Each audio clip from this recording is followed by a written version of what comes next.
तुमच्याकडे आवाज इंडिया मराठीमध्ये आपल्या सर्वांचं स्वागत आहे। तर नजर टाकूयाच्या ठळक बातम्यांवर।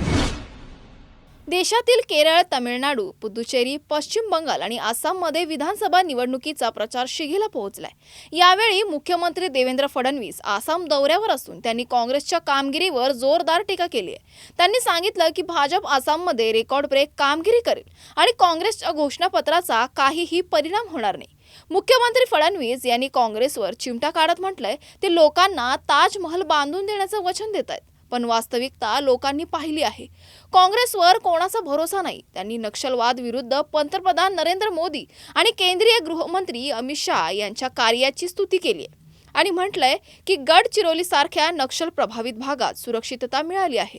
फडणवीस यांनी लॉकडाऊन काळातील केंद्र सरकारच्या कार्यक्षमतेचा देखील उल्लेख करत सांगितलं की पेट्रोल, डिझेल, डोमेस्टिक गॅस आणि कमर्शियल गॅसची कमतरता भासू दिली नाही। या दौऱ्यात त्यांनी काँग्रेसवर संकटाच्या काळात राजकारण करण्याचा आरोपही केला आहे।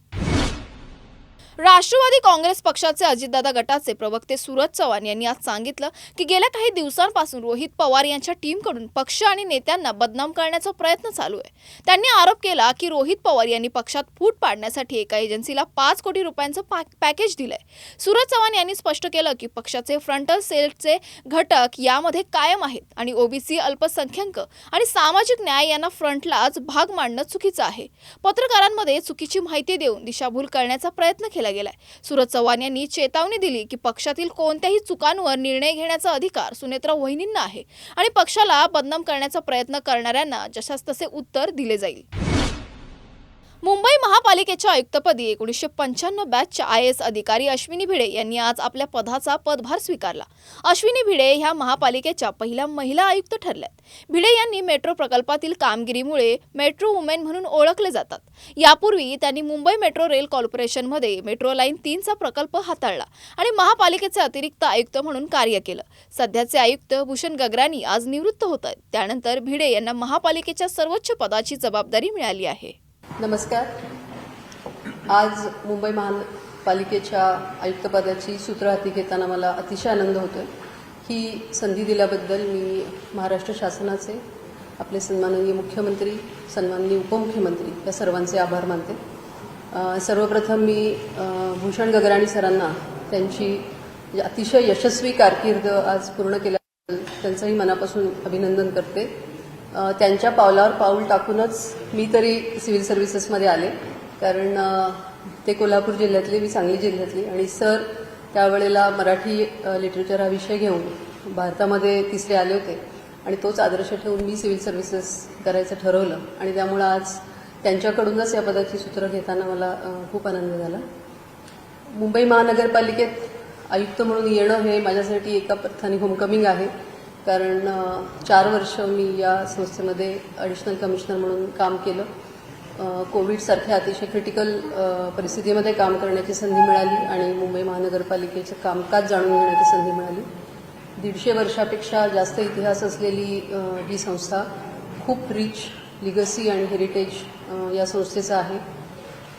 या संस्थेने मुंबईकरांचं आयुष्य एका अर्थाने खूप समृद्ध केलं आहे आणि माझ्या आधीच्या सर्वच आयुक्तांनी ह्याच्यामध्ये आपापल्या परीने भर टाकली आणि त्या सगळ्या अतिशय समृद्ध परंपरेचा भाग आज होताना पण मला खूप आनंद होतो।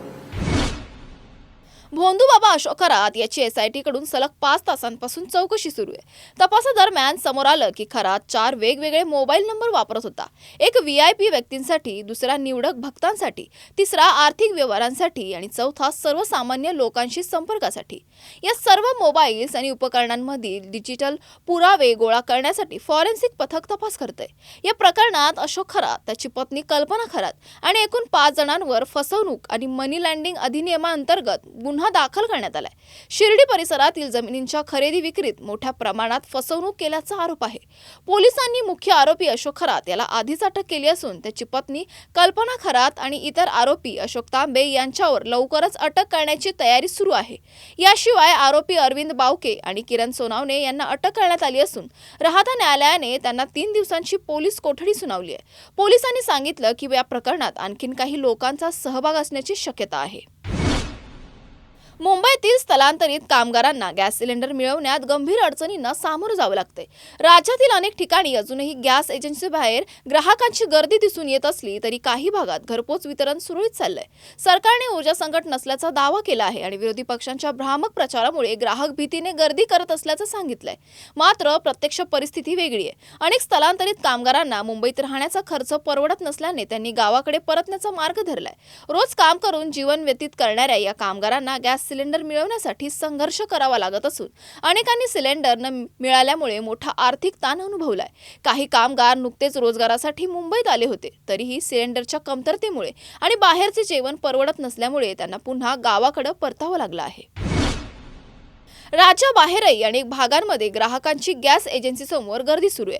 अशा परिस्थितीत इंडियन ऑइल कॉर्पोरेशनने 5 किलो वजनाचा हलका छोटू सिलेंडर बाजारात आणलाय. विशेष म्हणजे हा सिलेंडर बुकिंगशिवाय थेट गॅस एजन्सी किंवा अधिकृत वितरकांकडून खरेदी करता येईल. म्हणजे ग्राहकांना वेटिंग किंवा लांब प्रतीक्षेची गरज नाही.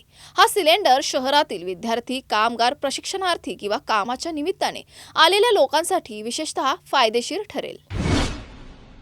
मुंबईकरांसाठी आनंदाची बातमी आहे. मुंबईत विजेच्या दरात कपात होणार आहे. 1 एप्रिल 2026 पासून महावितरण आणि इतर पुरवठादार कंपन्यांचे नवीन वीज दर लागू होतील.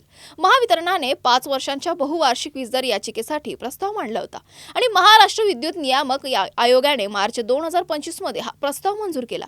त्यानुसार घरगुती, औद्योगिक आणि वाणिज्यिक ग्राहकांसाठी 2026-2027 पासून वीज दर टप्प्याटप्प्याने कमी होतील आणि 2030 पर्यंत कोणत्याही प्रवर्गात दर वाढणार नाही. मुंबईतील बेस्ट, अदानी आणि टाटा वीज पुरवठादार कंपन्यांच्या दरांमध्येही कपात होणार आहे, ज्यामुळे येणाऱ्या मे महिन्याच्या वीज बिलात ग्राहकांना दिलासा मिळेल.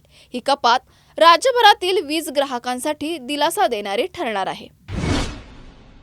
या बातमीपत्रामध्ये इथेच वेळ झाली आहे थांबण्याची. पुन्हा नव्या बातम्या बघण्यासाठी पाहत राहा आवाज इंडिया मराठी, शोध सत्याचा.